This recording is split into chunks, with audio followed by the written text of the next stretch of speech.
कोटि वैष्णव वृंद की जय। समवेत गौर भक्त वृंद की जय। निताय गौर प्रेमानंदे हरि हरि बोल।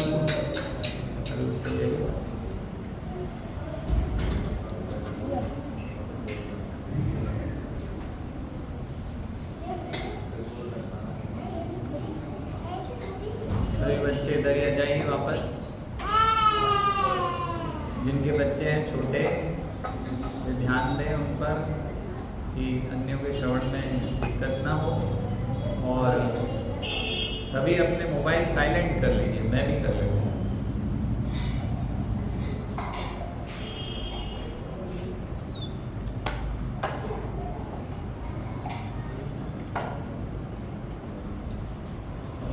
ओम नमो भगवते वासुदेवाय। ओम नमो भगवते वासुदेवाय। ओम नमो भगवते वासुदेवाय। ओम नमो भगवते वासुदेवाय। ओम नमो भगवते वासुदेवाय।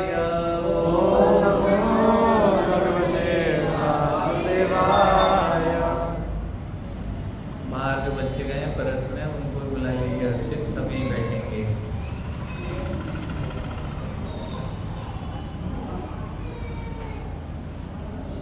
श्रीमद् भगवत गीता वापस से प्रारंभ करेंगे। अभी तक हमने 1 महीने से जगन्नाथ जी की लीलाएं श्रवण करी। तो लीलाएं बड़ी मधुर होती हैं भगवान की, भगवान के भक्तों के साथ में भगवान के धाम के विषय में चर्चा बहुत मधुर होती है। उसमें सबको रुचि आती है, नींद कम आती है। लेकिन अभी भगवत गीता में फिलॉसफी है, सिद्धांत है। तो सिद्धांत में भी इस प्रकार से श्रीमद् हमारे जो आचार्य हैं श्रील प्रभुपाद के गुरु तो श्रील भक्ति सिद्धांत सरस्वती ठाकुर वो कहते थे कि सिद्धांत समझने में आलस नहीं करना, तो अलर्ट रहना। तो वास्तव में ये सिद्धांत ही हमारे लिए हमारे जीवन में भक्ति में उपयोगी है। तो वापस से हम श्रीमद् भगवत गीता के सिद्धांतों को समझने का प्रयत्न करेंगे। तो हमारा 11वां अध्याय समाप्त हो चुका है, संपन्न हुआ। अभी हम 12वां अध्याय प्रारंभ करेंगे आज से। तो श्रीमद् भगवत गीता अध्याय 12 और अध्याय का शीर्षक है भक्ति योग। लिखा हुआ है पहला श्लोक। अर्जुन उवाच एवं सतत युक्ताये भक्तास्त्वां पर्युपासते ये चाप्यक्षरं व्यक्तं तेषां के योगवित्तमाः। अर्जुन उवाच एवं सतत युक्ताये भक्तास्त्वां पर्युपासते ये चाप्यक्षरमव्यक्तं तेषां के योगवित्तमाः। अर्जुन उवाच एवं सतत युक्ताये भक्तास्त्वां पर्युपासते ये चाप्यक्षरमव्यक्तं तेषां के योगवित्तमाः। बोर्ड पर लिखा है श्लोक पुरुष भक्त। अर्जुन उवाच एवं सतत युक्ताये भक्तास्त्वां पर्युपासते ये चाप्यक्षरमव्यक्तं तेषां के योगवित्तमाः। सततयुक्ताये एवं सतत अर्जुन वाच अर्जुन वाच से शुरू। अर्जुन वाच अर्जुन वाच एवं सततयुक्ताये भक्तास्त्वां पर्युपासते ये चाप्यक्षरम् अव्यक्तम् बोर्ड पर देखना है।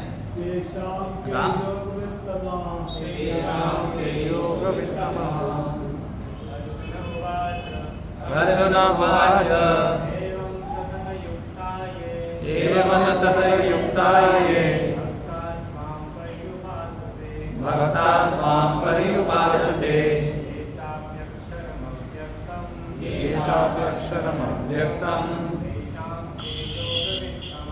तेषां के योगवित्तमः।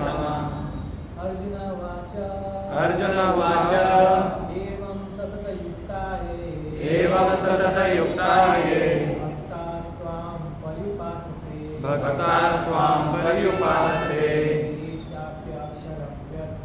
ये चाप्यक्षरम् अव्यक्तम् तेषां के योगवित्तमः। माताएं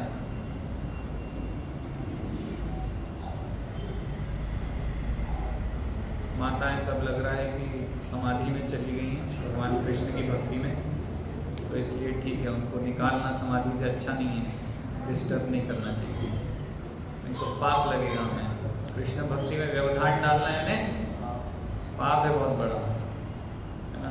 रथ यात्रा में ऐसा हुआ भाई, एक व्यक्ति गाड़ी से जा रहा है तो जाम लगेगा, थोड़ा दिक्कत होगी, तो चिल्ला रहे हैं जोर से, क्या बकवास है, क्या करते हो तुम लोग, किसने कहा, भगवान ने कहा तुम्हें जाम लगाओ, यहाँ पे लोगों को परेशान करो। अब बताइए आप ऐसे लोग क्या उत्तर देंगे? जी क्षमा करिए, हमसे गलती हुई, अगली बार से रथ यात्रा नहीं निकालेंगे। आपको असुविधा हुई, आप ठहरे जगन्नाथ, ये थोड़ी जगन्नाथ, आपको कैसे असुविधा दे सकते, क्या बोलेंगे बताइए? फिर मैंने बहुत पोलाइटली उनको उत्तर दिया, देखिए भाई साहब, उस पर वीडियो बना लिए है ना सारांश। हाँ।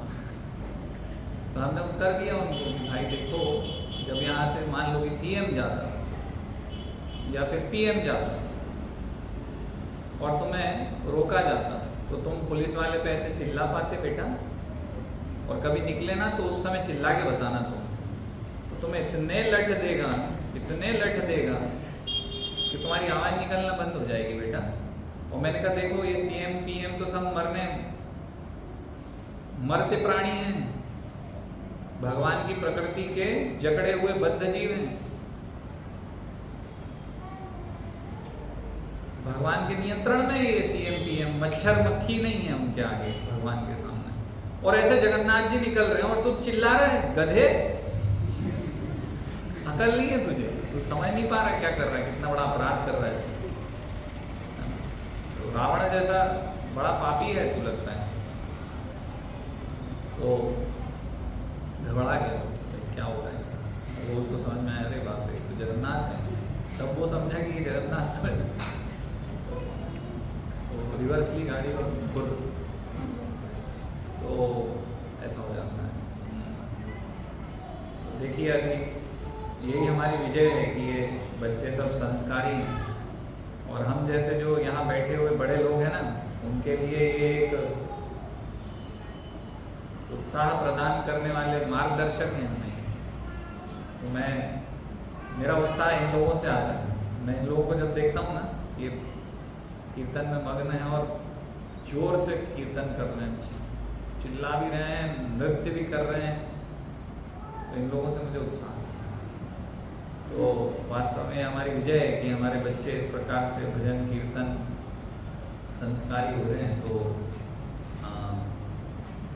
सभी को अपने बच्चों को लाना चाहिए और ये सब शिक्षाएं देनी चाहिए ज़्यादा से ज़्यादा इन कार्यक्रम में, तो बच्चे संस्कारी होंगे। माता पिता कितने ही पापी हों, लेकिन अपने बच्चों को सोचते हैं कि संस्कारवान, बाप शराबी होगा, नशेड़ी होगा, कहीं सड़क पे पड़ा होगा, लेकिन घर में आएगा तो बच्चे को बोलेगा तूने शराब पी तो तेरी टांग तोड़ दूँ। अरे आप तो क्या कर रहे हो, लेकिन फिर भैया मुझे क्यों बोल रहे हो? क्योंकि उन्हें पता है कि भाई ये अच्छा नहीं है, और बच्चे उनके सूरत होते हैं तो सोचेंगे ना, है ना। अपने माँ बाप को हम कितना ही जवाब दे लें, हमारे बच्चों को यही सिखाएंगे कि देख बेटा माँ बाप को जवाब नहीं देते, बोले अभी तो तुमने दादाजी को फटकारा, फिर उसका क्या? बोले नहीं नहीं वो भूल जाओ, नहीं तुम नहीं बोलो। तो ऐसा होता है, तो ऐसा ही है, सबको संस्कारी बच्चे चाहिए। ऐसा ऐसे कोई माँ बाप हैं जिनको चाहिए उद्दंड बच्चे, जो राम कृष्ण के भक्त ना हो, ऐसे बच्चे किसी को चाहिए क्या? जो उल्टा जवाब दें, बात नहीं सुने, काम नहीं करें, हमारा परेशान करें, 100 बार चिल्लाओ तो सुने ही नहीं, पलट के जवाब दे दो, तो ऐसा कोई नहीं चाहता। इसलिए इन सब कार्यक्रमों में अपने बच्चों को लाइए, इन बच्चों जैसा संस्कारी बनाइए, बाद में ये बच्चे आपको भक्ति में उत्साह देंगे, है ना। जब हम डल हो जाते हैं, अभी हम बड़े हैं, 10 जगह प्रपंच में हमारी बुद्धि है, मन नहीं लग रहा है भगवान की भक्ति में, तो इनको देख के उत्साह आएगा, है ना। हम तो कीर्तन में हरे कृष्णा और रथ यात्रा चल रही है और हमको उपासी आ रही है, तो फिर इन बच्चों को देखते हो तो फिर हमें भी उत्साह, हरे कृष्णा, हम भी नाचने लगते हैं। वो माधव कहाँ गया, माधव गायब हो गए। माधव तो मेरा प्रेरणा स्रोत है, मेरा गुरु है। तो अरे भयंकर नाचता है, तो पूरी रथ यात्रा में मेरा प्रेरणा स्रोत वही था, तो इसलिए हाँ अभी वो आया था ना यदुवर, वो जहाँ मृदंग बजेगा वहीं आ जाता वो सीधे बजाने, बोले मुझे तो ऐसे होने चाहिए बच्चे हमारे, जिन्हें देखकर हम प्रेरणा लें और भक्ति में आगे बढ़ पाएँ। ठीक है, तो ये तो टॉपिक से थोड़ा अलग हो गया, हम अध्याय 12 भक्ति योग पर हैं। तो शब्दार्थ पढ़ेंगे पहले। अर्जुन उवाच, अर्जुन ने कहा, एवं इस प्रकार सतत निरंतर युक्ता तत्पर के जो भक्ता भक्तगण त्वाम आपको पर्युपासते ठीक से पूजते हैं, ये जो च भी अपि पुनः अक्षरम इंद्रियों से परे अव्यक्तम अप्रकट को तेषाम उनमें से के कौन योगविद तमाह योग विद्या में अत्यंत निपुण। अनुवाद एवं तात्पर्य। कृष्ण कृपा मूर्ति श्री श्रीमद एसी भक्ति वेदांत स्वामी श्रील प्रभुपाद के द्वारा अर्जुन ने पूछा, जो आपकी सेवा में सदैव तत्पर रहते हैं या जो अव्यक्त निर्विशेष ब्रह्म की पूजा करते हैं, इन दोनों में से किसे अधिक पूर्ण सिद्ध माना जाए? तो बहुत बहुत महत्वपूर्ण प्रश्न है हम सबके लिए समझने के लिए। तो तात्पर्य हम बहुत लंबा है, तो मैं पढ़ता जाऊंगा तो आप लोग बोर हो जाएंगे, सो जाएंगे। तो हम लाइन बाय लाइन तात्पर्य पढ़ेंगे और तात्पर्य से समझने का प्रयत्न करेंगे। ओम अज्ञानतिमिरान्धस्य ज्ञानाञ्जनशलाकया चक्षुरुन्मीलितं येन तस्मै श्री गुरुवे नमः। श्री चैतन्य मनोभीष्टं स्थापितं येन भूतले स्वयं रूपकदा मह्यं ददाति स्वपदान्तिकं। वन्देऽहं श्रीगुरो श्रीयुतपदकमलं श्रीगुरून् वैष्णवांश्च श्रीरूपं साग्रजातं सकलगुणगणं तं सजीवं साद्वैतं सकुमारितं कृष्ण चैतन्यदेवं श्रीराधा कृष्णपादान् सागरललिता श्रीविशाखान्वितांश्च नमः। ओम विष्णुपादाय कृष्ण कृष्णाय भूतले श्रीमते भक्ति नमः। ओम विष्णुपादाय कृष्ण कृष्णाय भूतले श्रीमते भक्तिवेदांत स्वामिनिति नामिने नमस्ते सारस्वते देवे गौरवाणी प्रचारिणे निर्विशेष शून्यवादी पाश्चात्य देशतारिणे। जय श्री कृष्ण चैतन्य प्रभु नित्यानंद श्री अद्वैत गदाधर श्रीवासादि गौर भक्त वृंद। हरे कृष्णा कृष्णा कृष्णा हरे हरे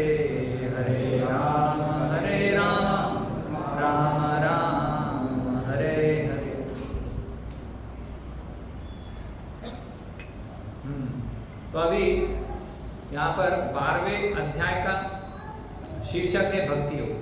तो अगर श्रीमद् भगवद गीता को हम देखेंगे तो कितने अध्याय हैं इसमें? श्रीमद् भगवद गीता में 18 अध्याय। तो मोटा मोटा अगर हम समझने का प्रयास करेंगे तो 1 से जो 6 अध्याय है उसमें कर्मयोग के विषय में बताया गया मुख्यतः। हालांकि काफ़ी कुछ अन्य चीज़ भी साथ ही साथ चल रही हैं, उसमें ज्ञान के विषय में भी चर्चा है। ज्ञान योग भी एक विषय है जो चर्चा किया गया है, लेकिन मुख्यतः कर्मयोग के विषय में है ना। 2 चैप्टर का इसलिए शीर्षक प्रभुपाद ने इसमें से कर्मयोग रखा है। तो पहले 6 जो पहले जो 6 अध्याय हैं कर्मयोग समझा रहे हैं, और दूसरे 6 अध्याय है ना 6 में डिवाइडेड है। तो 3 भाग में मुख्यतः डिवाइडेड। तो पहले 6 में कर्मयोग, फिर 6 से 12 में भक्ति योग बताया गया, और 12 से 18 में ज्ञान के विषय में भगवान समझा रहे हैं। तो अभी ये जो कंक्लूसिव चैप्टर है भक्ति योग का, मतलब निष्कर्ष आखिरी है ना, जो 6 से 12 में भक्ति योग भगवान समझा रहे हैं। तो 12वां जो है वो इसमें से आखिरी है, इस जो मध्य के भाग में से 12वां।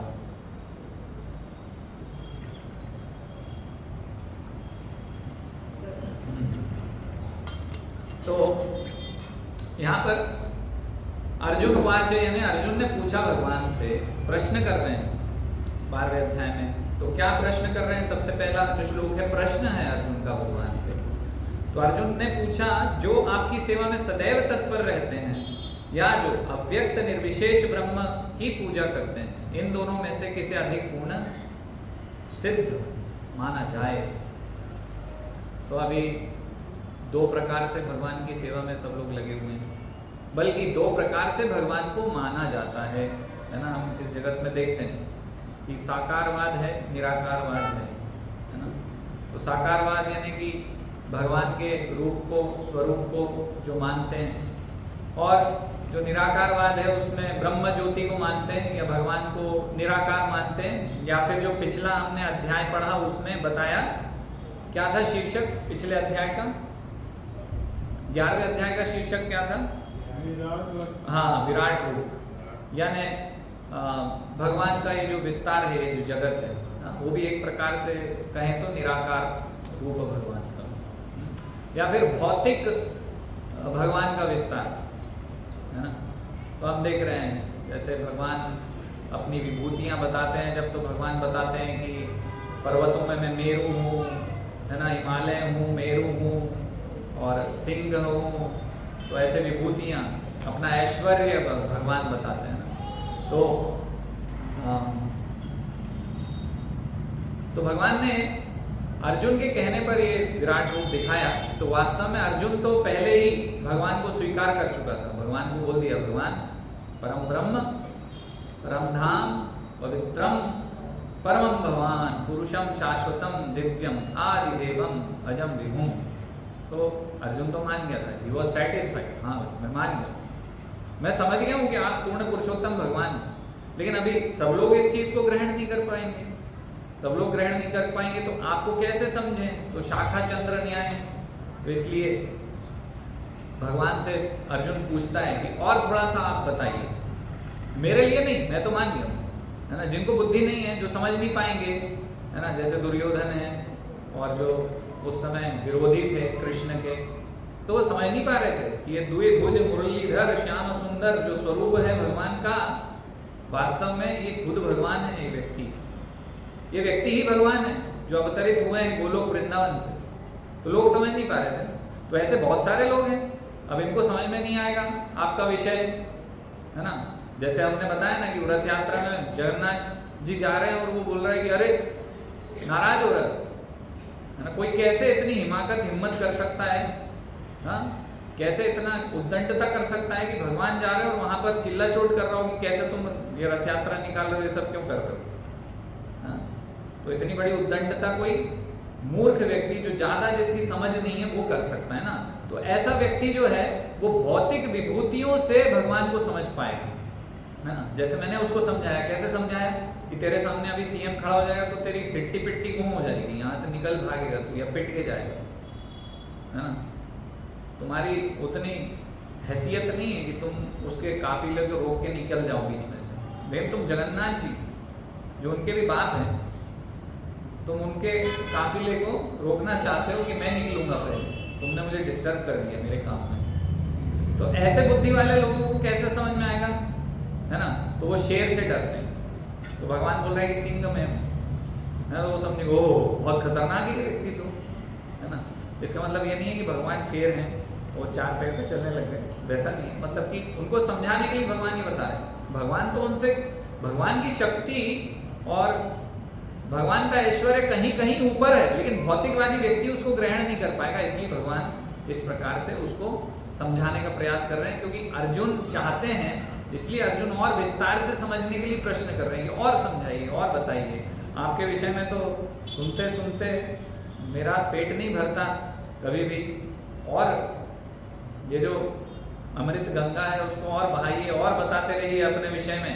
तो और भगवान बताते हैं इस प्रकार से कि, है ना, माउंट एवरेस्ट चढ़ना मुश्किल है ना, तो भगवान इस प्रकार से बता रहे हैं कि हिमालय ये वो व्यक्ति फिर समझेगा ओ इतने बड़े हैं, इतने विशाल हैं कि भगवान, हाँ, सूर्य हैं, चंद्र हैं, उनका प्रकाश है ना, जो प्यास बुझा रहा है पानी तो उसका वो रस भगवान है, हाँ।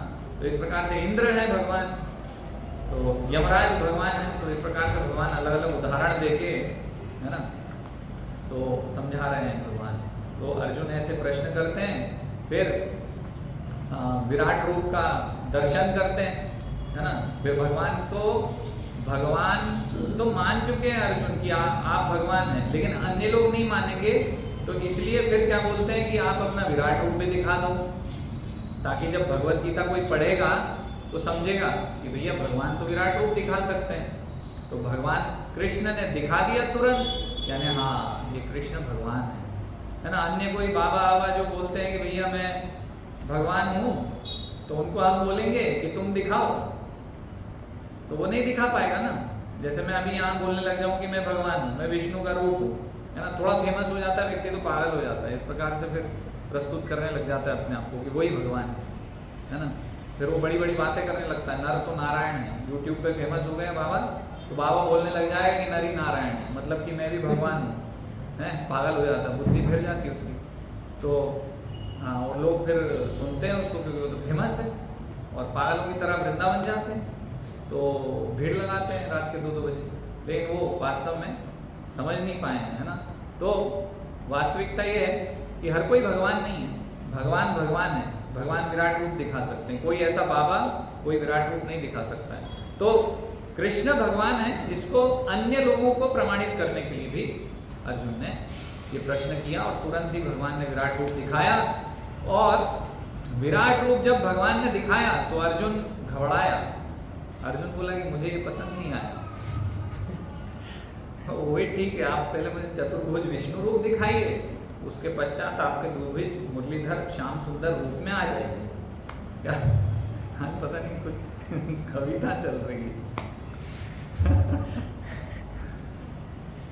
तो भगवान ने तुरंत ही, क्योंकि देखिए इससे ये भी पता चल रहा है कि कृष्ण जो है, कृष्ण सब चीज के सोर्स है। सोर्स शब्द इतना कॉमन हो गया अंग्रेजी की हिंदी में शामिल हो गया है ना, सब समझ रहे हैं ना, सोर्स स्रोत।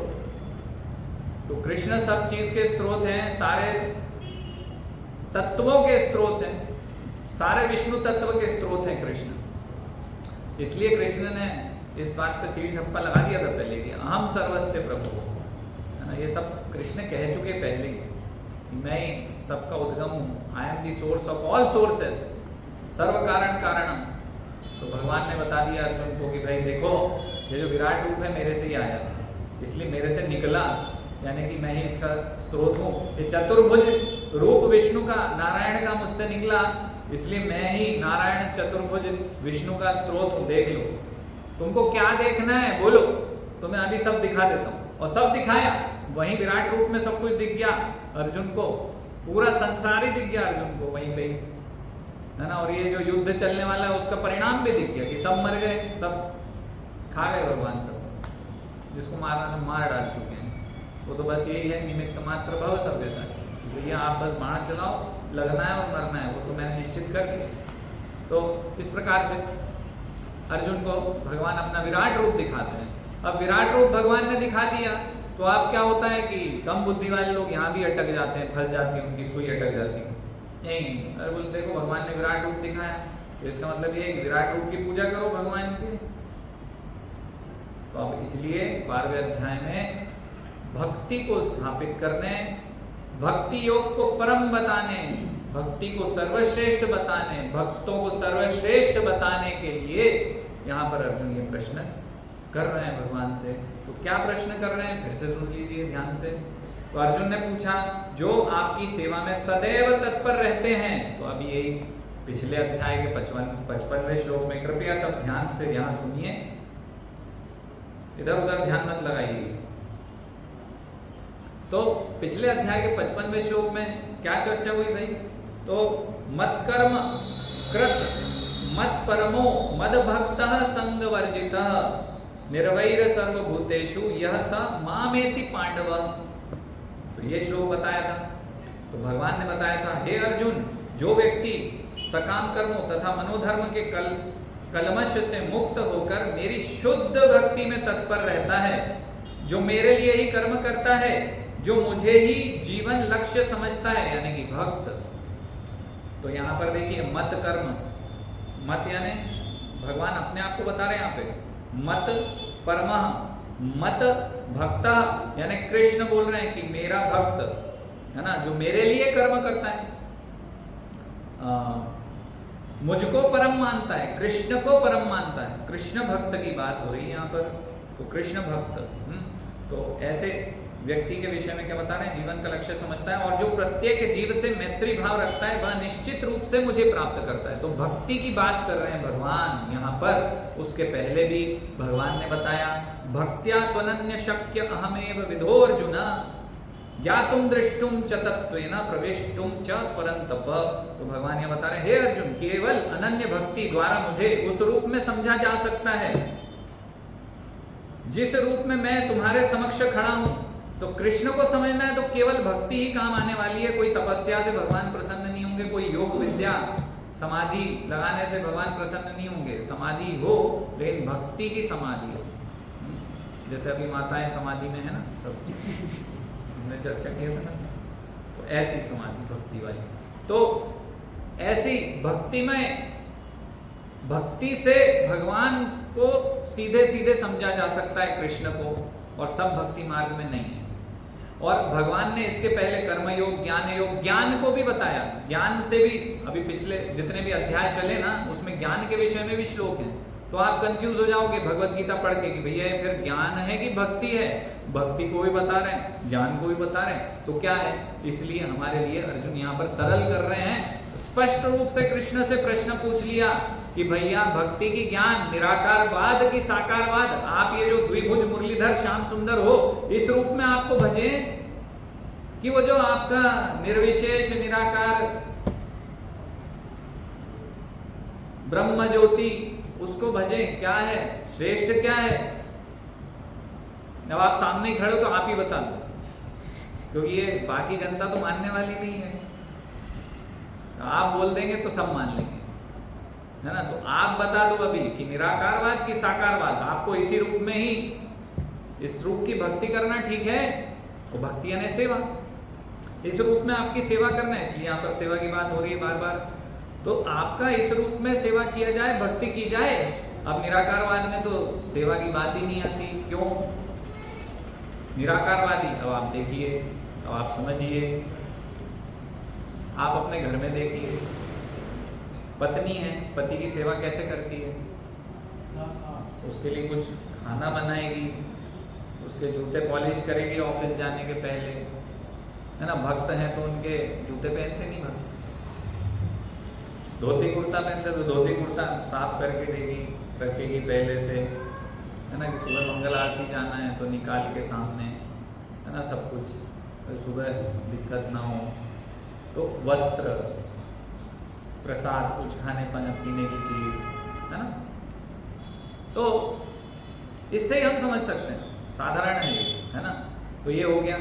और अगर बच्चा है तो बच्चे के लिए भी क्या करेंगे, स्कूल के लिए तैयार करेंगे, नहलाएंगे धुलाएंगे उसको, साफ सुथरा करेंगे, है ना।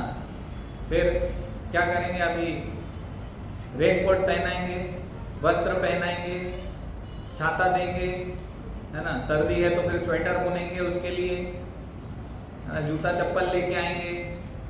तो अब ये बताइए कि ये जो आदान प्रदान है सेवा का, प्रेम का, ये हम अपने बच्चों से, जैसे अभी हमने चर्चा की कि माताएं हैं तो अपने पति से, जैसे, है ना। तो ये आदान प्रदान अगर वही बच्चा उनका निराकार हो जाए तो फिर कैसे होगा। निराकार हो गया तो फिर उसको, उसके किस नाप का स्वेटर बुने, फिर कौन से नाप की चप्पल खरीद के लाएं। उसके लिए निराकार है तो उसका मुख नहीं है तो कहाँ डालें वो प्रसाद, कैसे खाएगा वो।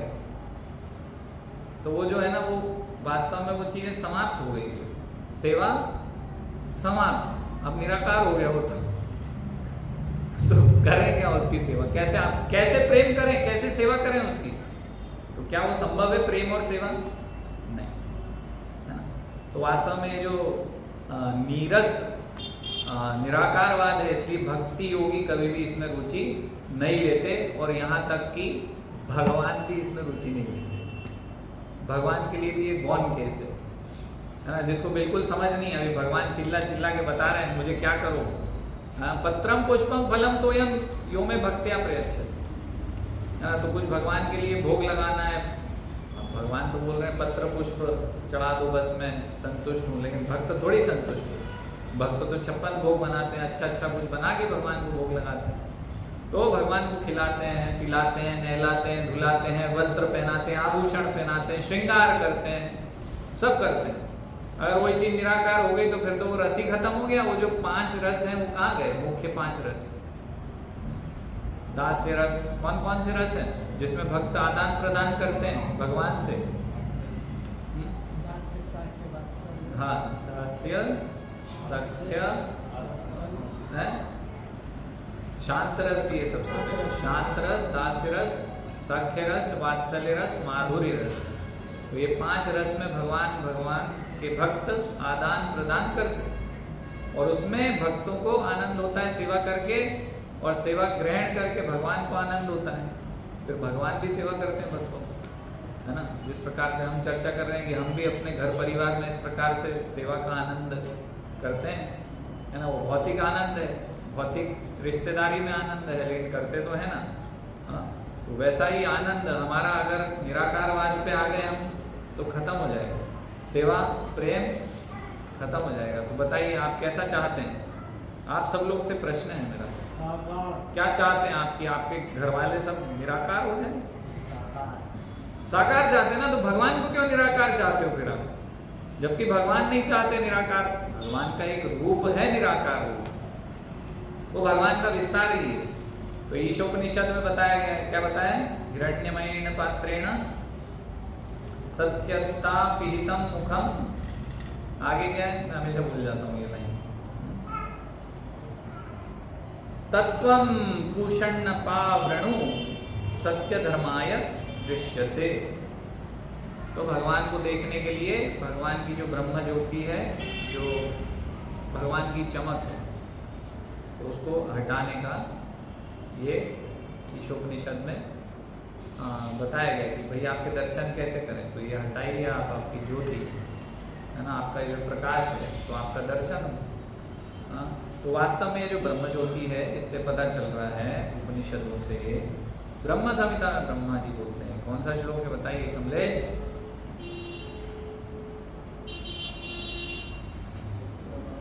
यस्य प्रभा प्रभवतो जगदंड कोटि कोटिश्वशेष वसुधादि विभूति भिन्नम तद ब्रह्म निष्कलम अनंतम शेष भूतम गोविंदम आदि पुरुषम तमहम भजामि। वो यहाँ भी पता चल रहा है इस श्लोक से, ब्रह्मा जी बता रहे हैं, ब्रह्मा जी स्वयं बता रहे हैं भगवान कृष्ण के बारे में कि इनकी ब्रह्म ज्योति अंग कांति है ना। जैसे ट्यूबलाइट की अंग कांति है ना, जिससे प्रकाश हो रहा है। तो आध्यात्मिक जगत में प्रकाश किस चीज से है, भगवान की अंग कांति से है, तो वो ब्रह्म ज्योति कहलाती है। तो पहला दर्शन भगवान का नहीं हो पाएगा, जिस प्रकार से पहला दर्शन सूर्य का नहीं हो पाता, सूर्य के प्रकाश का हो पाता, इसी प्रकार से सूर्य प्रकाश के पीछे सूर्य ग्रह है और सूर्य ग्रह के पीछे सूर्य देवता है। इसी प्रकार से भगवान है, वो दिखते नहीं है, सामने ब्रह्म ज्योति दिखती, लेकिन भक्त जानते हैं इसको, है ना, कि 3 स्तर पे भगवान का ज्ञान होता है, तत्व ज्ञान। तो भगवान जो है वो सबसे पीछे है उसमें, लेकिन सबसे गूढ़ रहस्य भी भक्तों को भक्ति के माध्यम से प्रकाशित होता है। इसलिए भक्त जानते हैं कि ये ब्रह्म ज्योति अंग कांति है भगवान की, वास्तविकता में भगवान स्वयं ब्रह्म ज्योति नहीं है ना। जिस प्रकार से सूर्य प्रकाश सूर्य ही है एक प्रकार से, तो उस प्रकार से ब्रह्म ज्योति भगवान है, क्योंकि भगवान का विस्तार है। लेकिन वास्तविकता में भगवान कौन है? भगवान स्वयं एक व्यक्ति पुरुष है ना, पूर्ण पुरुषोत्तम भगवान कहा जाता है। इसलिए तो वास्तव में भगवान एक व्यक्ति है। तो ये मैं क्या चर्चा कर रहा था कि भगवान निराकार नहीं है ना, और निराकार से आदान प्रदान नहीं हो सकता। और हम देख रहे हैं कि भगवान की जितनी भी लीलाएं हैं उसमें भगवान से आदान प्रदान हो रहा है, प्रेममयी, भक्तिमयी, है ना। जैसे यशोदा मैया एक बालक के रूप में भगवान को नेला धुला रही हैं, आभूषण इत्यादि पहना रही हैं, वस्त्र पहना रही हैं। तो इस प्रकार से हम देख सकते हैं कि वास्तव में भगवान निराकार नहीं है, भगवान साकार है। तो यहाँ अर्जुन ने हमारे लिए सरल कर दिया है और समझना। तो इसके लिए प्रश्न पूछ लिया भगवान से सीधे कि भाई आप साकार हैं कि निराकार हैं, इसमें से कौन सा जो भाव है वो श्रेष्ठ है, तो आप स्वयं ही निश्चित करके हमें बता दीजिए। तो हमारे लिए सरल हो गया है। तो तात्पर्य अब प्रभुपाद क्या लिख रहे हैं मैं पढ़ रहा हूँ लाइन बाय लाइन। कृपया ध्यानपूर्वक सभी भक्त श्रवण करिए। अब तक कृष्ण साकार, निराकार एवं सर्वव्यापकत्व, यानी अभी जो विराट रूप बताया सर्वव्यापकता वाला ना, उसके विषय में बताया, वो समझ चुके हैं और सभी प्रकार के भक्तों और योगियों का भी वर्णन कर चुके हैं। योगी नाम अपि सर्वेशाम मदगतेन अंतरात्मा, तो सब प्रकार के योगियों का वर्णन हो चुका है, सब भगवान पहले बता चुके हैं। तो सामान्यतः आध्यात्मवादियों को 2 श्रेणियों में विभाजित किया जाता है, निर्विशेषवादी तथा सगुणवादी। सगुणवादी भक्त अपनी सारी शक्ति से परमेश्वर की सेवा करता है। जो सगुणवादी है वो जानता है ना भगवान निराकार नहीं, भगवान तो एक व्यक्ति है, तो फिर सेवा में लग जाता है उनकी, है ना। जैसे अभी हमारे भक्त कुछ भोग बना रहे हैं भगवान के लिए, अभी पुजारी ने उनकी आरती करी, है ना, कुछ किया, फिर अभिषेक करते हैं, तो यानी स्नान करवाते हैं उनको, फिर माला पहनाते हैं। अब निराकार है कुछ, ये प्रकाश को आप माला कैसे पहनाओगे, फेंकोगे क्या कहीं? भगवान एक व्यक्ति हैं तो उनके गले में माला डालते हैं, उनका गला है, कंठ है, मस्तक है, हाथ पैर है, शरीर है। तो शरीर है, आध्यात्मिक शरीर है, लेकिन इसको समझने से भी हम जन्म मृत्यु से परे हो जाते हैं। भगवत गीता में भगवान ने बताया जन्म कर्म च मे दिव्यमेव यो वेत्ति तत्वतः त्यक्त्वा देवं पुनर्जन्म नहीं। तो इसलिए तो भक्त इसलिए सेवा करते हैं भगवान की, प्रेममयी सेवा, प्रेम से सेवा करते हैं भगवान। किंतु प्रत्यक्ष रूप से ना करके वह अप्रत्यक्ष निर्विशेष ब्रह्म का ध्यान। सगुणवादी भक्त अपनी सारी शक्ति से परमेश्वर की सेवा करता है, निर्विशेषवादी भी कृष्ण की सेवा करता है, किंतु प्रत्यक्ष रूप से ना करके वह अप्रत्यक्ष निर्विशेष ब्रह्म का ध्यान करता है। तो डायरेक्टली भगवान की सेवा नहीं हुई, है ना। वो ब्रह्म ज्योति को परम समझता है, तो ब्रह्म ज्योति में लीन होने के सपने देखते देखते ध्यान करता रहता है भगवान का, ब्रह्म ज्योति का। कई जगह है ना, कई संस्थान है, तो वो बोलते हैं कि लाइट पे ध्यान करो, 3 बजे उठेंगे और लाइट पे ध्यान करेंगे, पता नहीं क्या कैसे ध्यान हो जाता है। मतलब ज्योति पे ध्यान करना कितना बोरिंग है यार, वो कोई आदान प्रदान नहीं प्रेम में ही, उसमें बस बैठे रहो ध्यान करते रहो, हाउ बोरिंग इट इज। हाँ, इसलिए आगे बताएंगे ये सब कि ये बहुत क्लेश है, मतलब कैसे करें क्या करें, इसमें इतना बोरिंग है करना, लाइट पे ध्यान करते रहो बस पागलों की तरह, बस पागल हो जाओ। और अगले जन्म में इसलिए है ना, ये कहा जाता है ना, हम कई प्रवचनों में सुन चुके हैं कि वो जैसे पतंगा रहता है ना, वो अभी बारिश में तो बहुत आएंगे कीड़े मकोड़े, वो लाइट देख के एकदम अभी रेलवे स्टेशन पे मैं गया था नर्मदा प्रभु को छोड़ने, तो वहाँ पे वो लाइट लगाए हुए हैंग किए हुए ना, वो चट चट चट चट आवाज़ आ रही है, तो पतंगे कीट पतंगे उसमें घुस जाते हैं और वहाँ पे बस्ट हो जाते हैं। तो बस उनका यही हाल होने वाला है। ऐसे लोग जो ध्यान कर रहे हैं लाइट पे, वो अगले जन्म में क्या बनने वाले हैं? क्योंकि भगवान ने भगवत गीता में बताया अंत काले च मामेव स्मरन् मुक्त्वा कलेवरम्। तो वो श्लोक से हम समझ सकते हैं कि वो उस ज्योति पर ध्यान लगा रहे हैं और ज्योति में घुसने का प्रयास कर रहे हैं, तो चेतना उनकी वही रहेगी। अगले जन्म में वो कीट पतंगे बनेंगे और वो जो रेलवे स्टेशन की लाइट है उसमें घुस के बस्ट हो जाएंगे। तो ये उनका हाल होने वाला है। तो ये भगवत गीता के ज्ञान के अनुसार, भगवत ज्ञान के अनुसार है, ये भगवान की वाणी के अनुसार है। ये मैं कोई कॉमेडी नहीं कर रहा हूँ, ये सत्य है। ऐसा होगा उनके साथ, तो ये भगवान के स्वरूप का अनादर कर रहे हैं, है ना? उनके अंग कांति को ही परम समझ रहे हैं, यानी भगवान का कोई वो नहीं है, गुण नहीं है, भगवान का कोई आकार नहीं है, नहीं है, तो वो रिजेक्ट कर रहे हैं ना, इसलिए भगवान भी उनको रिजेक्ट कर देते हैं। तो इसलिए ऐसे रिजेक्ट नहीं होना है, हमें समझना है कि ये कृष्ण जो हैं, ये जो दिख रहे हैं ना, हाथ पैर वाले, मुरली वाले, है ना, मोर मुकुट बंसीधारी, ये कृष्ण पीताम्बरधारी, ये वास्तव में यही भगवान है। ये व्यक्ति ही भगवान है, ये व्यक्ति हैं, पुरुष हैं, और एकमात्र पुरुष वही है। बाकी सब तो शक्ति हैं, शक्ति पुरुष नहीं होता। हम सब उनकी शक्ति हैं, इसलिए हम भी पुरुष नहीं हैं। नहीं मतलब आप सब तो महापुरुष हो, भक्त हो ना। तो इसलिए समझना होगा कि ये सही इसकी समझ होनी चाहिए। निराकारवाद क्या है, साकारवाद क्या है, ये सब पता होना चाहिए। बड़े बड़े ब्रह्मा जी जब बता रहे हैं कि गोविंदम आदि पुरुषम तमम भजामि, पुरुष व्यक्ति गोविंद, इनको भजता हूँ मैं, तो ब्रह्मा जी भज रहे हैं जो इस पूरी सृष्टि के परम व्यक्ति हैं, सबसे परम इंटेलिजेंट। उनका शरीर इंटेलिजेंस से बना है, बुद्धि तत्व से उनका शरीर बना है। हमारा तो पता नहीं कितना कचड़े से बना है, चमड़ी हटा दें पता चल जाएगा अंदर पूरा क्या है यार उसमें, मलमूत्र, खून, म्यूकस। तो ठीक है, तो आगे बढ़ते हैं, फिर चर्चा करें।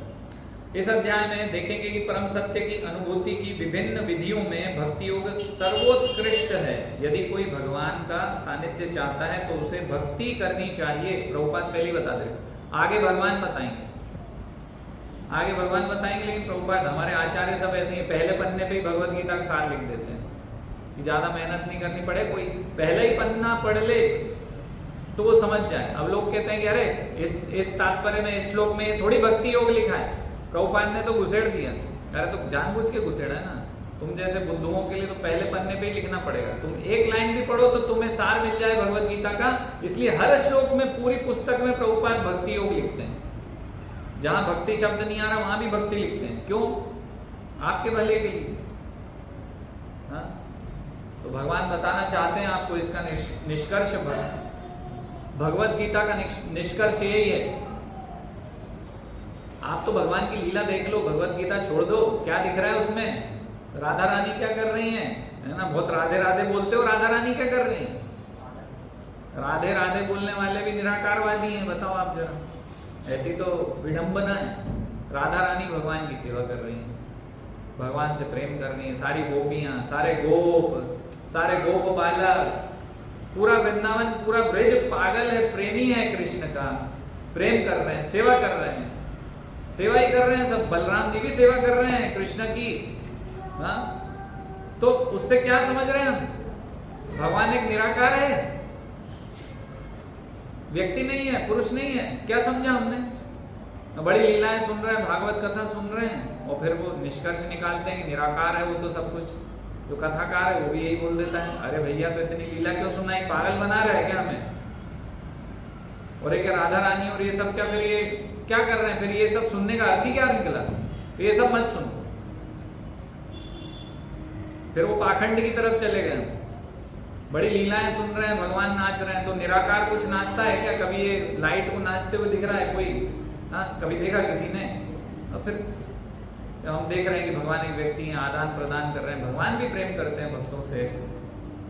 कोई खिलाता है तो भगवान खाते हैं, देख रहे हैं ना हम सब लीला में, यशोदा मैया खिला रही हैं, भगवान ने मिट्टी खा ली, फिर ब्रह्मांड दिखा दिया, तो सब तो चल रहा है ना। तो वो कोई निराकार व्यक्ति है क्या? नहीं,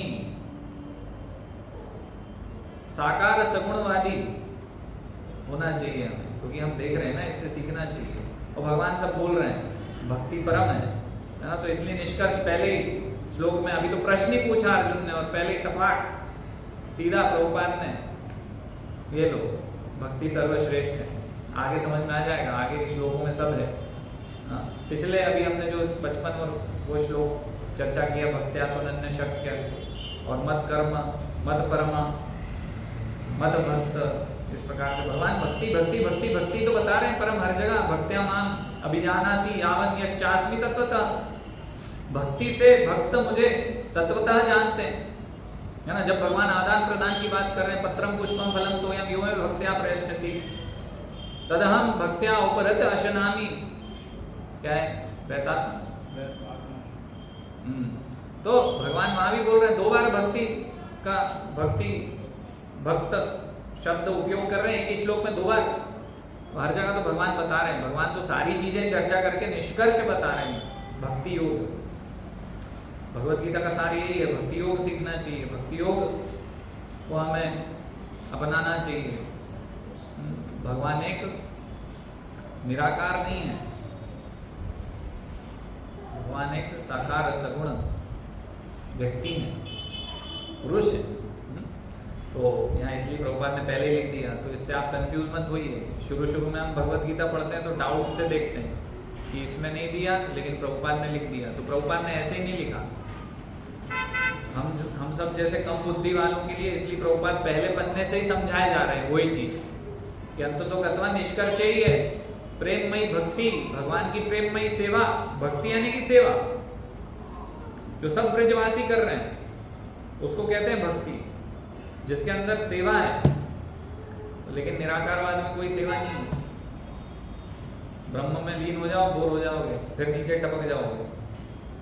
इसलिए श्रीमद् भागवतम में बताया ना कि आपको वापस, अगर आप ब्रह्म ज्योति में लीन भी हो जाते हो तो आपको वापस इसी जगत में गिरना पड़ेगा, क्योंकि आपने भगवान के अनादर किया है, भगवान के रूप का अनादर किया है। इसलिए आप कभी भी परमानेंट आध्यात्मिक स्थिति में नहीं बने रहोगे, कुछ समय के लिए ब्रह्म ज्योति में आध्यात्मिक स्थिति में चले जाओगे, फिर वापस आ जाओगे, क्योंकि जीवेर स्वरूप है कृष्णेर नित्य दास। तो दासत्व तो आपको करना ही है, वहां पे दासत्व नहीं है, पड़े हुए हैं, टंगे हुए हैं, तो फिर बोर हो जाएंगे, फिर कुछ इच्छा होगी कि कुछ करूं, तो वापस इस जगत में आ जाएंगे। इच्छा का ही तो खेल है। भगवान की सेवा करेंगे, भगवान के धाम में अन्य इच्छाएं नहीं उत्पन्न होंगी, शुद्ध हमारी जो इंद्रियां हैं भगवान की शुद्ध सेवा में रहेंगी, तो फिर नीचे आने का, वापस गिरने का कोई चांस नहीं। जो लोग भक्ति के द्वारा परमेश्वर की प्रत्यक्ष सेवा करते हैं वे सगुणवादी कहलाते हैं। जो लोग निर्विशेष ब्रह्म का ध्यान करते हैं वे निर्विशेषवादी कहलाते हैं। यहाँ पर अर्जुन पूछता है कि इन दोनों में से कौन सा श्रेष्ठ है। यद्यपि परम सत्य के साक्षात्कार के अनेक कथन साधन हैं, किंतु इस अध्याय में कृष्ण भक्ति योग को सबों में श्रेष्ठ बताते हैं। यह सर्वाधिक प्रत्यक्ष है और ईश्वर का सानिध्य प्राप्त करने के लिए सबसे सुगम साधन है। भगवत गीता के 2वें अध्याय में भगवान ने बताया है कि जीव भौतिक शरीर नहीं है, वह आध्यात्मिक स्फुलिंग है और परम सत्य परम पूर्ण है। 7वें अध्याय में उन्होंने जीव को परम पूर्ण का अंश बताते हुए पूर्ण पर ही ध्यान लगाने की सलाह दी है। पुनः 8वें अध्याय में कहा है कि जो मनुष्य भौतिक शरीर का त्याग करते समय कृष्ण का ध्यान करता है वह कृष्ण के धाम को तुरंत चला जाता है। लेकिन इसकी प्रैक्टिस, इसका अभ्यास आपको आजीवन करना पड़ेगा, अंतिम श्वास तक, तब जाके ये परिस्थिति शायद हो हमारी, उसमें भी कोई गारंटी नहीं। हाँ, यही नहीं, छठे अध्याय के अंत में भगवान स्पष्ट कहते हैं कि योगियों में से जो भी अपने अंतःकरण में निरंतर कृष्ण का चिंतन करता है वही परम सिद्ध माना जाता है। इस प्रकार प्रायः प्रत्येक अध्याय का यही निष्कर्ष है कि मनुष्य को कृष्ण के सगुण रूप के प्रति अनुरक्त होना चाहिए, क्योंकि वही चरम आत्म साक्षात्कार है। इतने पर भी ऐसे लोग हैं जो कृष्ण के साकार रूप के प्रति अनुरक्त नहीं होते। वे दृढ़ता पूर्वक विलग रहते हैं, यहाँ तक कि भगवत गीता की टीका करते हुए भी वे अन्य लोगों को कृष्ण से हटाना चाहते हैं और उनकी सारी भक्ति निर्विशेष ब्रह्म ज्योति की ओर मोड़ते हैं। वे परम सत्य के उस निराकार रूप का ही ध्यान करना श्रेष्ठ मानते हैं जो इंद्रियों की पहुंच के परे हैं तथा अप्रकट हैं। इस तरह सचमुच में आध्यात्मवादियों की दो श्रेणियां हैं। अब अर्जुन यह निश्चित कर लेना चाहता है कि कौन सी विधि सुगम है और इन दोनों श्रेणियों में से कौन सर्वाधिक पूर्ण है। तो कृष्ण की जो भक्ति अर्जुन कर रहे हैं वो तो सगुणवादी भक्ति ही है, क्योंकि हमने देखा जब भगवान ने अपना विराट रूप दिखाया तो विराट रूप नहीं भाया अर्जुन को। अर्जुन ने बोला कि आप तो मुझे वैसे ही जो आपका द्विभुज रूप है वही दिखाइए, मनुष्य जैसा, जिसे मैं अपना मित्र समझता हूँ और जिससे मैं प्रेम करता हूँ, आदान प्रदान करता हूँ। तो अर्जुन भक्त ही हैं और भक्ति ही कर रहे हैं, प्रेममयी सेवा ही कर रहे हैं कृष्ण की। अब वो सुनिश्चित कर रहे हैं कि मैं जो कर रहा हूँ वो श्रेष्ठ है ना, निराकारवाद से, है ना, ब्रह्म ज्योति तो श्रेष्ठ नहीं है ना। तो इसलिए यहाँ भगवान उसका उत्तर देंगे कि नहीं, आप जो कर रहे हैं भक्ति वही श्रेष्ठ है। तो डाउट अपना क्लियर कर रहे हैं अर्जुन। वास्तव में अर्जुन डाउटफुल नहीं, हम सबका डाउट क्लियर कर रहे हैं क्या करना श्रेष्ठ है। दूसरे शब्दों में वह अपनी स्थिति स्पष्ट कर लेना चाहता है, क्योंकि वह कृष्ण के सगुण रूप के प्रति अनुरक्त है। वह निराकार ब्रह्म के प्रति आसक्त नहीं है।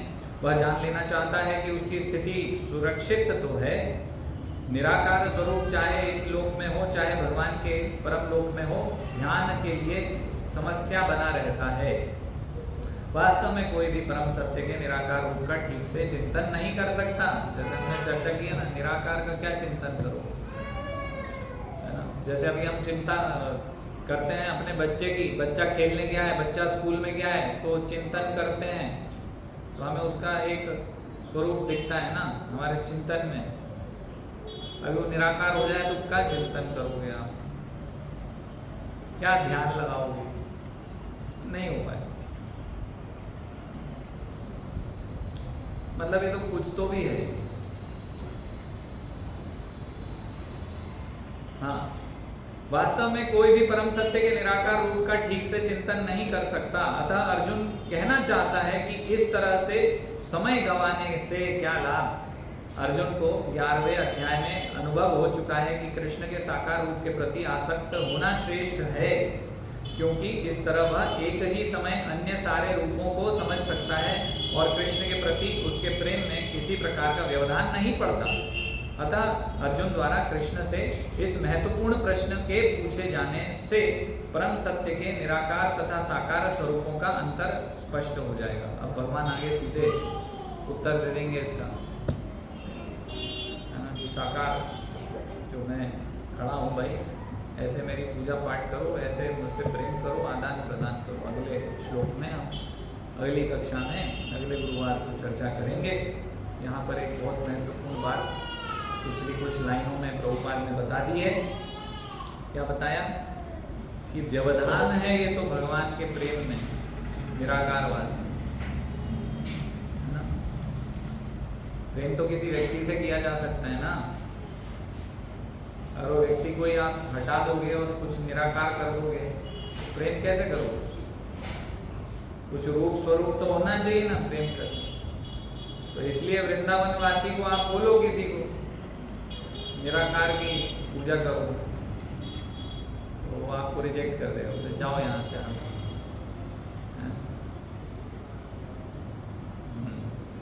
वो कृष्ण को प्रेम करते हैं, कृष्ण की सेवा करते हैं, कृष्ण की भक्ति करते हैं।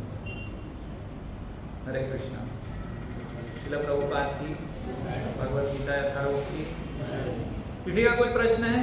तो एक आध प्रश्न हम ले सकते हैं, ज़्यादा नहीं। तो जी आपने बोला था जैसे कि निमित्त मात्र भव सव्यसाची जी। के लिए बोला था, तो ये क्या भक्तों के लिए भी अप्लाई होता है क्या कि कोई भक्ति में आ रहा है जैसे, तो भगवान ने ऐसे फिक्स कर दिया है कि वही व्यक्ति ही भक्ति में आएगा, बाकी लोग नहीं आएंगे, बाकी लोग अपने कर्म के अनुसार ही वैसा ही कार्य करते रहेंगे, तो ये भगवान ये भी फिक्स करते हैं क्या? तो प्रश्न है कि भगवान क्या ये फिक्स करते हैं कि कुछ लोग मेरी भक्ति में आएंगे और कुछ लोग नहीं आएंगे, वो निराकारवाद में चले जाएंगे? तो पहली बात तो ये बताइए कि ये तो इस जगत की बात है। गोलोक वृंदावन में तो सब भगवान के प्रेमी हैं और भगवान की सेवा में लगे हैं और भगवान के साकार रूप को ही मानते हैं। भगवान ही नहीं मानते उनको, तो वो तो ये मानते हैं मेरा बालक है या मेरा मित्र है या मेरा पुत्र है या मेरा प्रेमी है, इस प्रकार से देखते हैं, मेरा सखा है। तो वास्तव में तो वो भगवान को व्यक्ति मानते हैं। ये इस जगत की बात है कि निराकारवाद फैला हुआ है या साकारवाद फैला हुआ है, तो इस प्रकार से।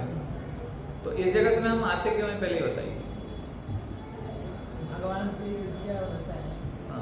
इच्छा द्वेष समुत्थेन बंधमोहेन भारत, है ना। तो हमारी इच्छाएं है ना, कुछ हमारी इच्छाओं को, और वो इच्छाएं भगवान से स्वतंत्र है। मुझे क्यों नहीं भोग लगता, मेरी क्यों नहीं पत्नियां हैं, मुझे ऐसा क्यों नहीं हो रहा भाई, मैं क्यों नहीं केंद्र में हूं। जहां वो इच्छा आई भगवान से स्वतंत्र, तो फिर उसके लिए अलग जगह है, ये वाला लोग, तो यहाँ हम टपके। तो भगवान तो नहीं चाहते ना कि भगवान का लोग छोड़ के यहाँ आए हम, लेकिन हमारी इच्छा की पूर्ति के लिए ये जगह है, तो हमें यहाँ आना पड़ता है। इसीलिए जीव को भगवान ने एक स्वतंत्र इच्छा दी है। We are not robots, robots से प्रेम नहीं किया जा सकता।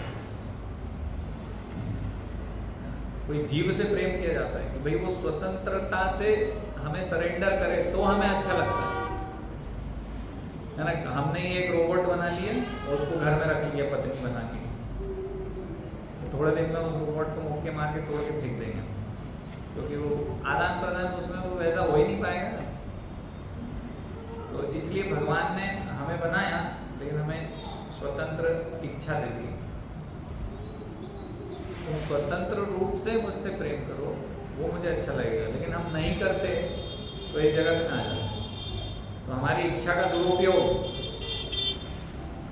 हम भगवान की प्रकृति, जो शक्ति है भगवान की प्रकृति, उस पर अपना प्रभुत्व जमाना चाहते हैं। सब कुछ भगवान का है, लेकिन हम सोचते हैं कि थोड़ा मेरा क्यों नहीं है। एक एक कण भगवान का है, लेकिन हम उसमें सोचते हैं कि थोड़ा मुझे चाहिए।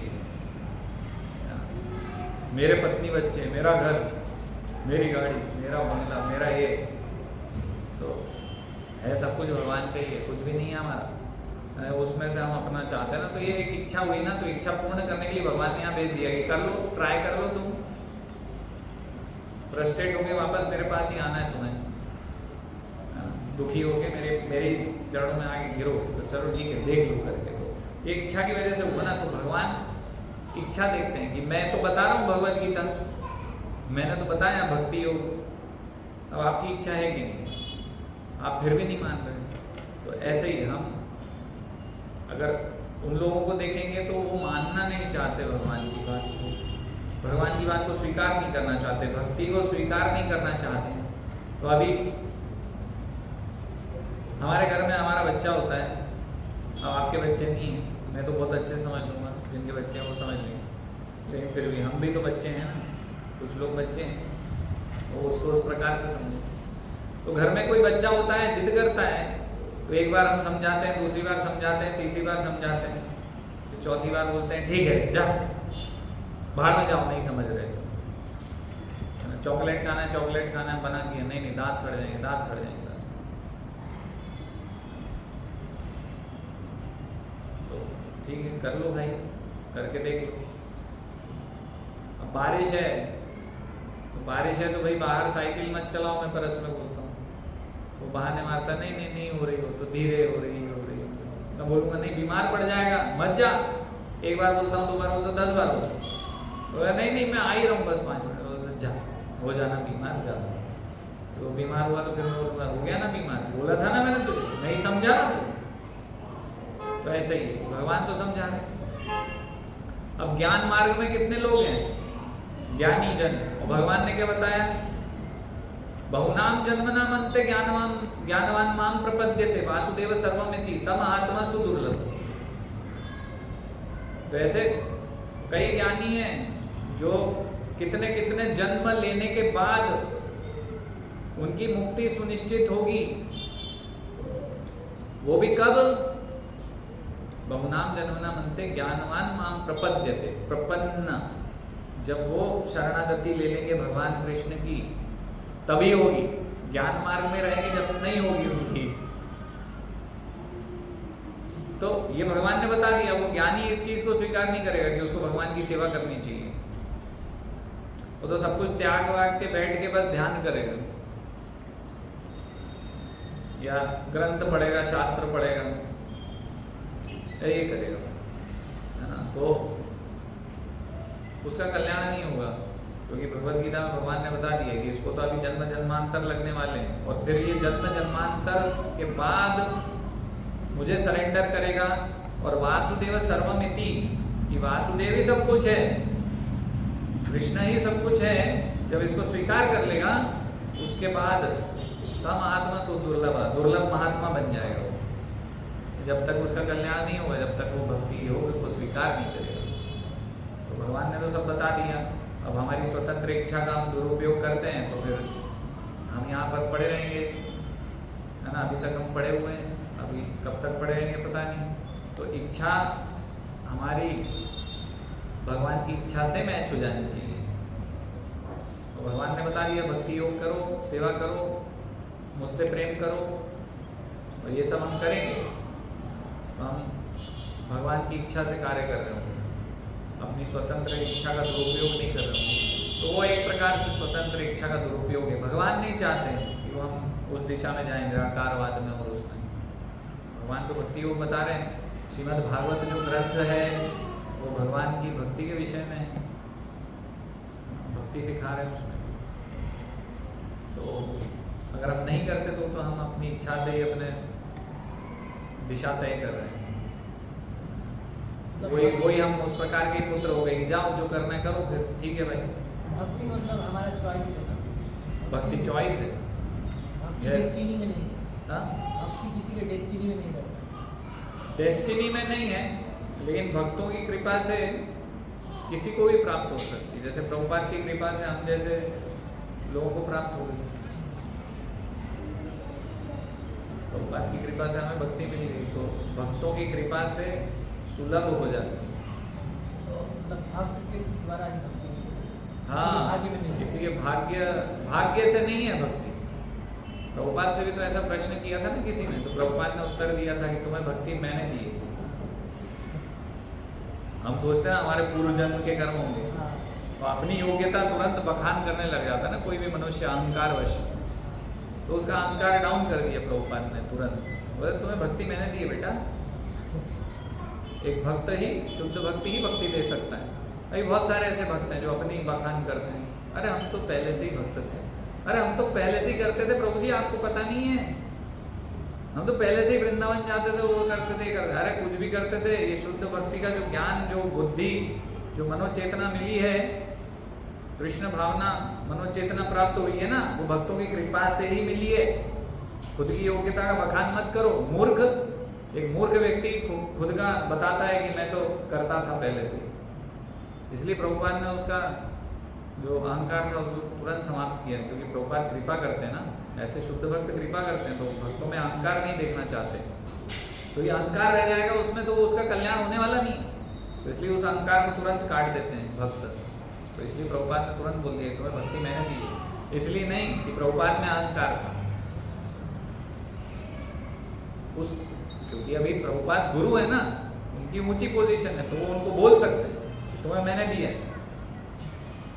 अहंकारवश प्रभुपाद ने नहीं बोला था, प्रभुपाद ने तो उस पर कृपा किया उसका अहंकार तोड़ने के लिए।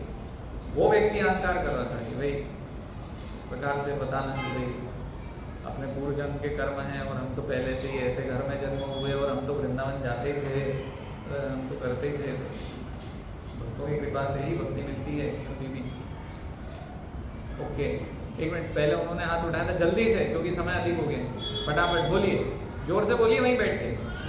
जानना था ध्रुव जी और प्रहलाद जी ने भगवान जी के स्वरूप का चिंतन किया। हाँ,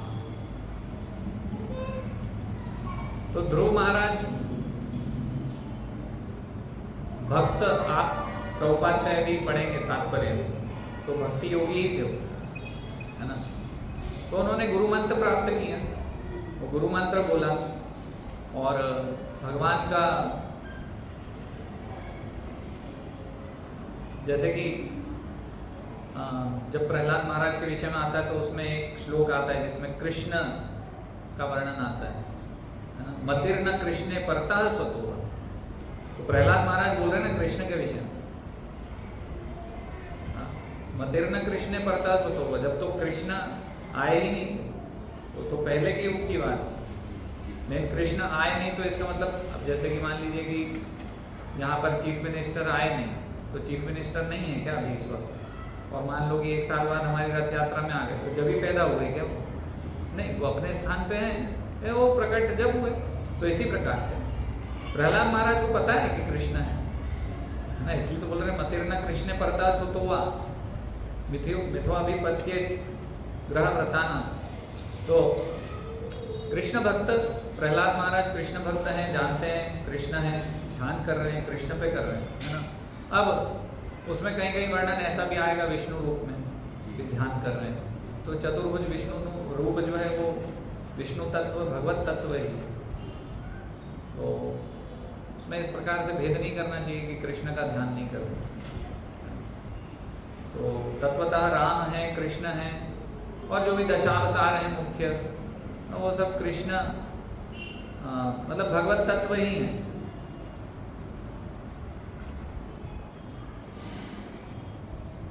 हाँ,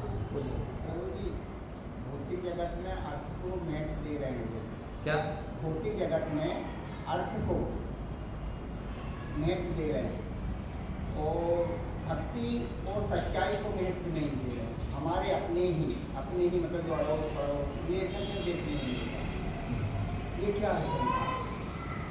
अभी हम वही तो चर्चा कर रहे थे, उनकी इच्छा हुई है ना माया, तो माया चाहिए, तो भगवान उनको माया की तरफ आगे बढ़ा रहे हैं। भगवान ने बोला ना भगवद गीता में, ये यथा मां प्रपद्यन्ते तांस तथैव भजामि अहम्। तो भगवान कह रहे हैं कि जो जिस प्रकार से मुझसे आदान प्रदान करना चाहता है, तो मान लीजिए कि कोई भगवान नहीं चाहता, भगवान की माया चाहता है, तो भगवान बोलते हैं ठीक है बेटा, फिर कभी आना तुम,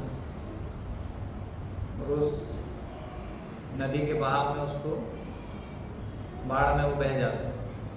फिर पता नहीं जन्म जन्मांतर बाद कभी प्रभुपाद जैसे कोई भक्त के संपर्क में आता है, फिर उसको पता चलता है कि भक्ति करना चाहिए, वही हमारा परम लक्ष्य है। तो वही है स्वतंत्र इच्छा का दुरुपयोग है। अभी 2 ऑप्शन है आपके पास, भगवान और भगवान की माया, आपको क्या चाहिए? ये तो हम सब चीज़ों को निश्चित करना है कि भाई हमें क्या चाहिए। तो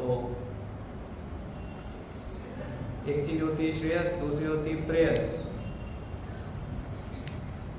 तो जैसे चोर है, तो चोर क्या करता है? चोरी क्यों करता है? पेट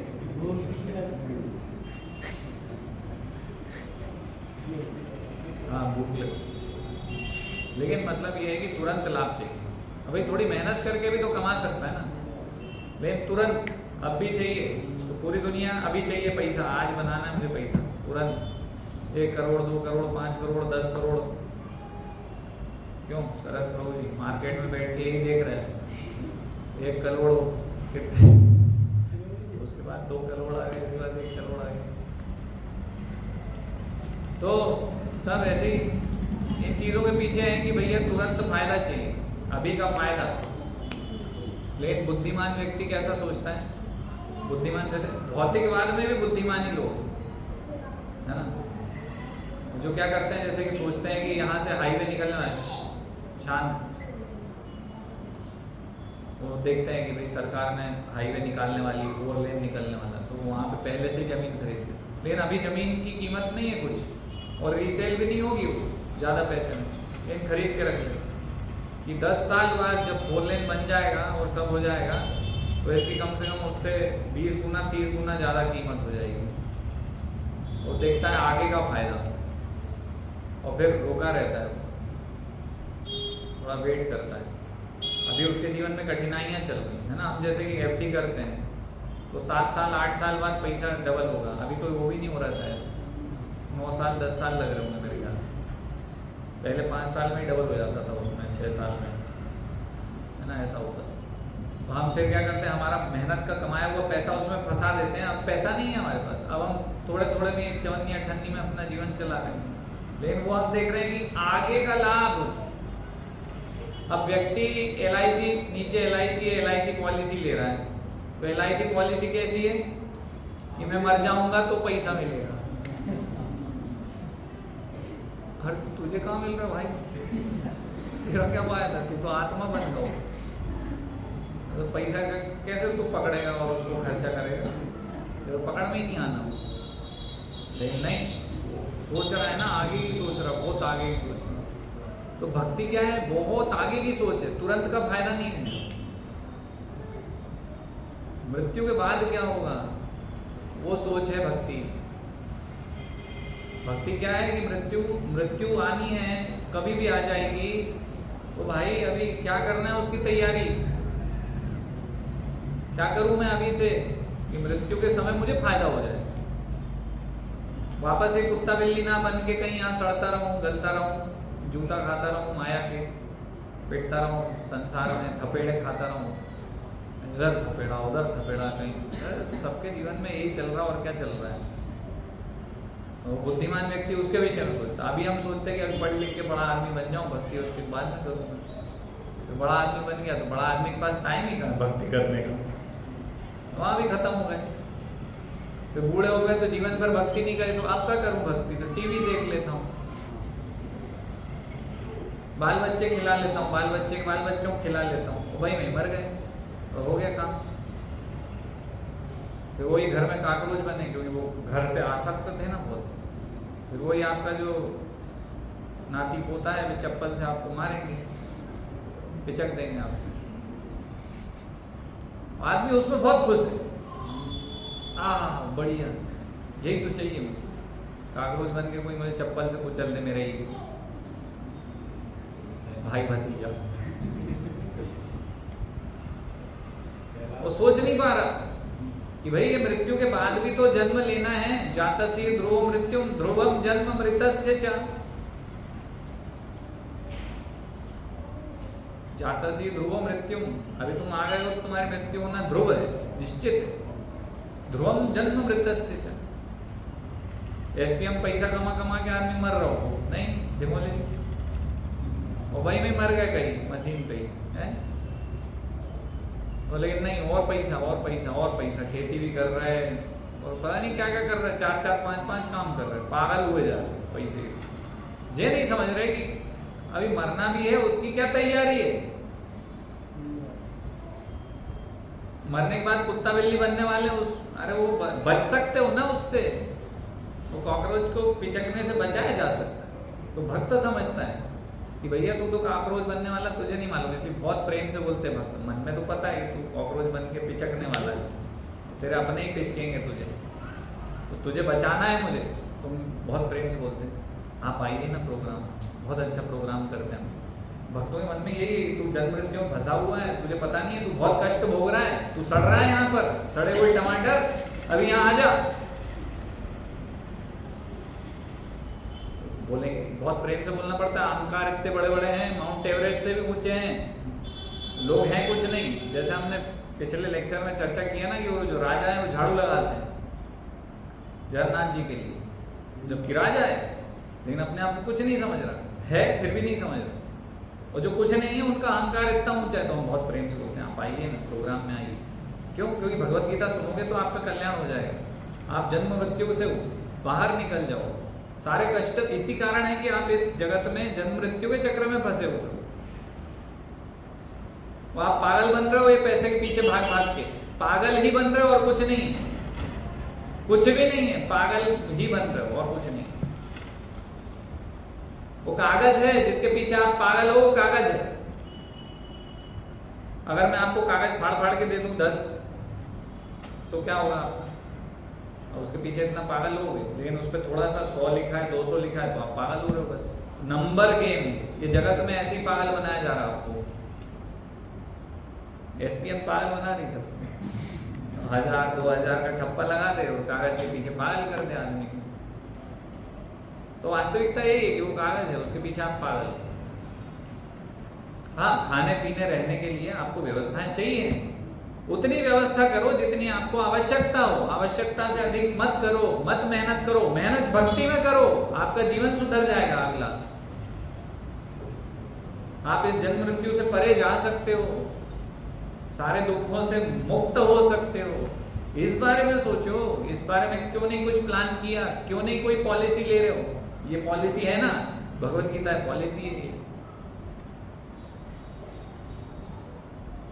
तो हमारा यही है उद्देश्य, हमारे जीवन का यही उद्देश्य हमने रख लिया है यहाँ पर कि हमें तो क्या करना है, आप सबको इस जन्म मृत्यु के कष्ट से बाहर निकालना है कैसे न कैसे।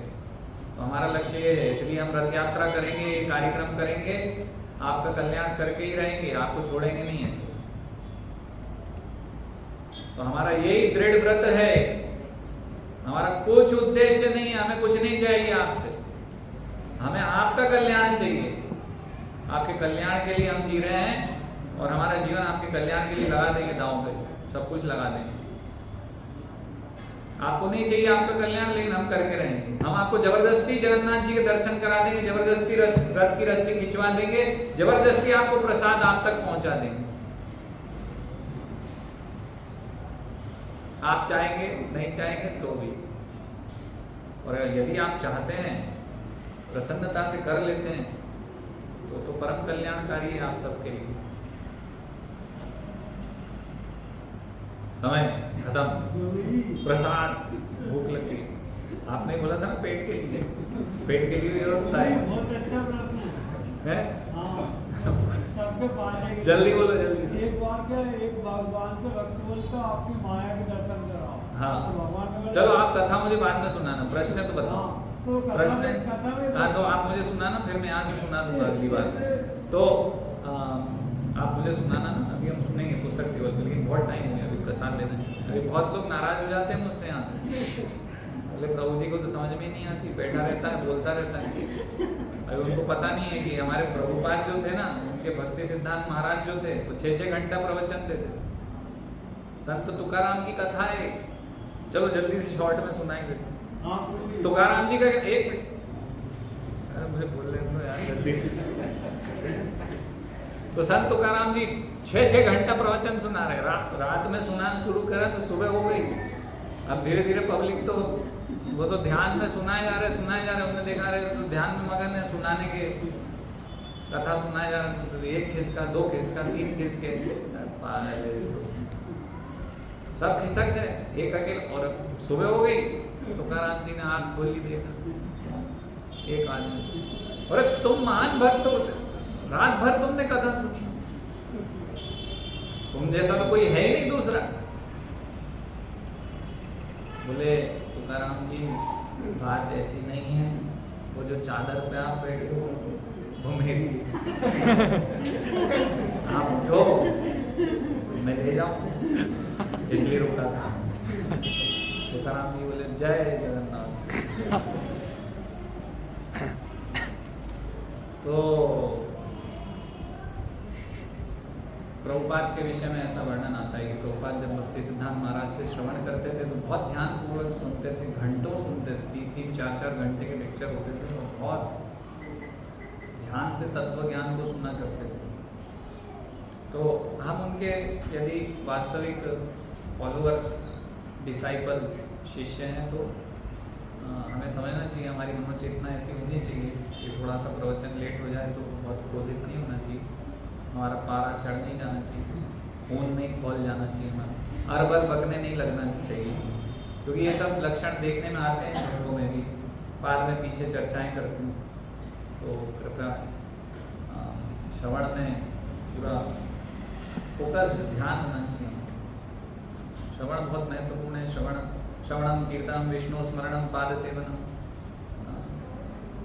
तो नौविधा भक्ति में सबसे पहले श्रवण से ही आपकी भक्ति शुरू होगी। सुनने से ही गुरु को कान देना है। क्या देना है गुरु को? क्या चाहिए आपसे? काट के मत दे देना, मतलब कि ध्यान से सुनना, कान देना है। नहीं तो आप कान ले आओ यहाँ रख दो, बेहोश हो जाओगे। तो गुरु को कान चाहिए आपके, और कुछ नहीं चाहिए। आपके पैसे वैसे नहीं चाहिए, ये गलत फहम मत रहना। और पैसा यदि आप देते भी हो तो भगवान की सेवा के लिए गुरु लेता है, वास्तविक गुरु। अभी फर्जी गुरु तो यहाँ पे 100% में से 99 है जो अपना घर चला रहे हैं दान से, है ना। अपने बच्चों को विदेश भेज रहे हैं, पढ़ा रहे हैं, लिखा रहे हैं, वो सब कर रहे हैं, वो आपके पैसे के बल पे।